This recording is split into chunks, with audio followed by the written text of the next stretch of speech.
Good morning.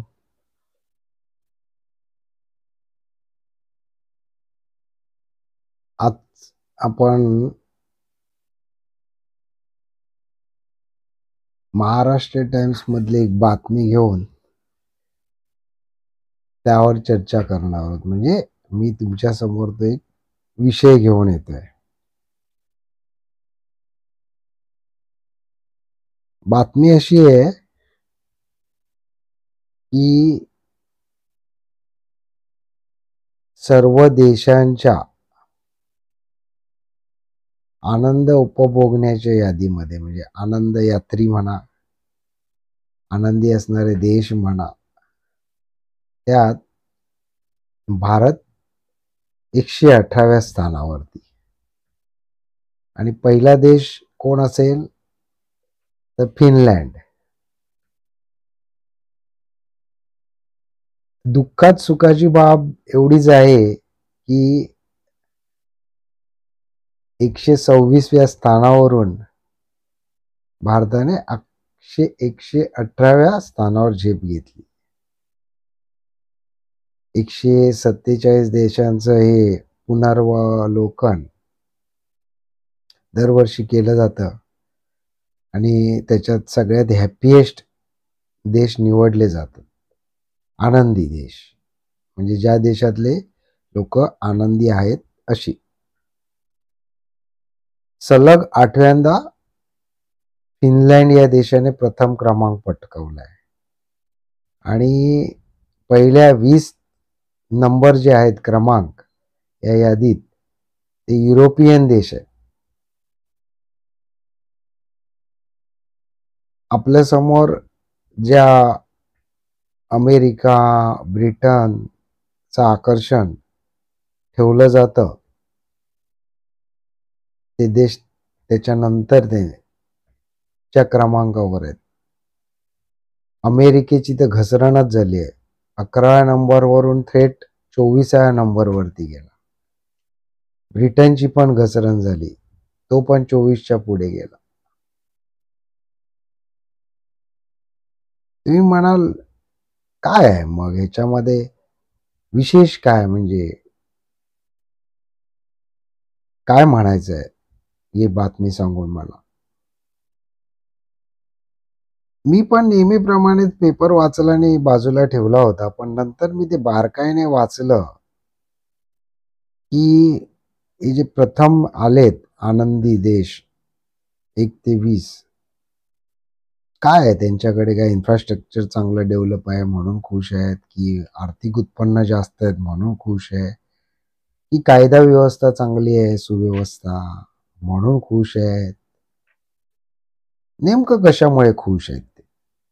प्रथम क्रमांकावर येणारा फिनलँडचं मी गुगलवरती बघितलं तर खूप इंडस्ट्रियलायझेशन आहे. तो काही शेतीप्रधान देश नाही, औद्योगिक क्षेत्रात पुढे आहे. मग तिथे गडबड गोंधळ आणि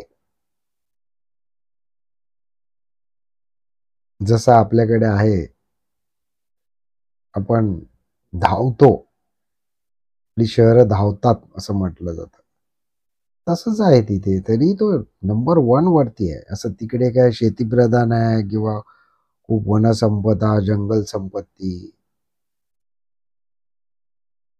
जाऊ दे, थोडक्यात सांगतो जे पेपरमध्ये आलंय ते. पेपरमध्ये असं दिलंय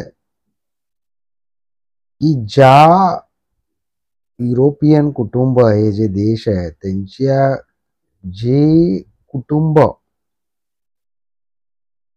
किंवा कुटुंबातील सदस्य 5 ते 6 होते, ज्या कुटुंबांमध्ये म्हणजे मोठी कुटुंब होती, त्या कुटुंबांचं आनंद पॅरामीटर्स लावले, आनंदाची फुटपट्टी लावली मोजण्याची, तर ती कुटुंब वरच्या लेवलवरती होती. अतिशय आनंदी कुटुंब होती. आणि एकूण अशा कुटुंबांचं प्रमाण त्या देशातलं 60% वर होतं. आहे ना विचार करण्यासारखी गोष्ट? आणि म्हणून त्यांच्यामध्ये ऋणानुबंध माया, करुणा, प्रेम, विश्वास या गोष्टींची जोपासना केली जात होती. आणि मग ती कुटुंब आनंदी आणि मग तो देश आनंदी. तुम्ही म्हणाल मग भारतातही असं होतं. मग भारतही आनंदी होताच की. होता. होता. भविष्यकाळ. मला हेच निदर्शनास आणायचं होतं की भारतापेक्षा सुद्धा मोठी कुटुंब असलेले देश, भले ते प्रगत नसतील, पाकिस्तान पण भारताच्या पुढे आहे या आनंद यात्रेच्या बाबतीत. श्रीलंका पुढे आहे. फार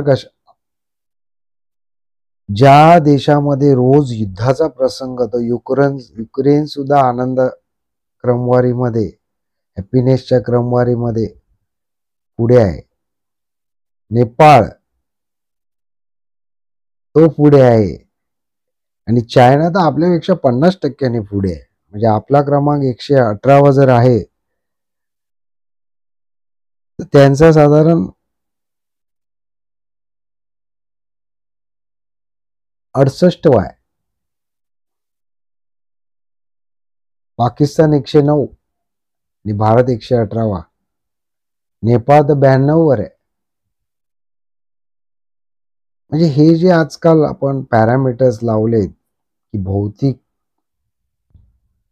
दृष्ट्या जे देश पुढे, जिथे प्रगती जास्त झालेली आहे, इन्फ्रास्ट्रक्चर जास्त झालेली आहे, असं नाहीये.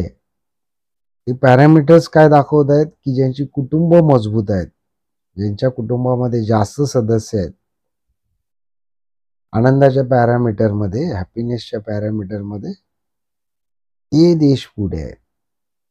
आणि हे जे सगळं आपण मिळवतो, प्रगती करतो, पैसा, शिक्षण, हे आनंदासाठीच मिळवतो की नाही?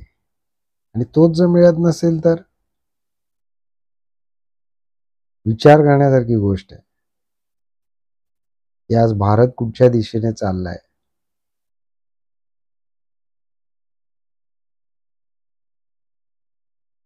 काही एक जनरेशन मागे जाऊन आपण बघितलं, त्याच्या पूर्वीच्या पिढीत 7-8 सदस्य असायचे.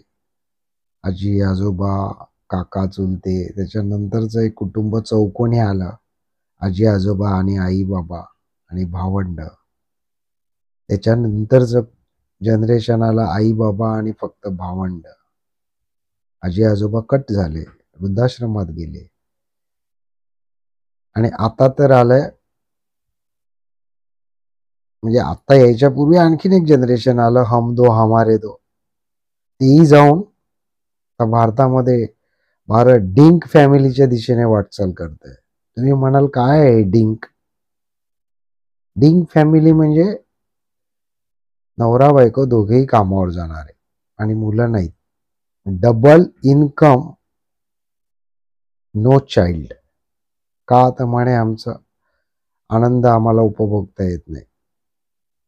प्रायव्हसी कुठच्या दिशेने चालली आहे, चिंतेचा विषय आहे. तुम्हाला वाटत असेल तर जरूर कॉमेंट बॉक्समध्ये तुमचं सजेशन टाका. तुर्तास इथेच थांबतो.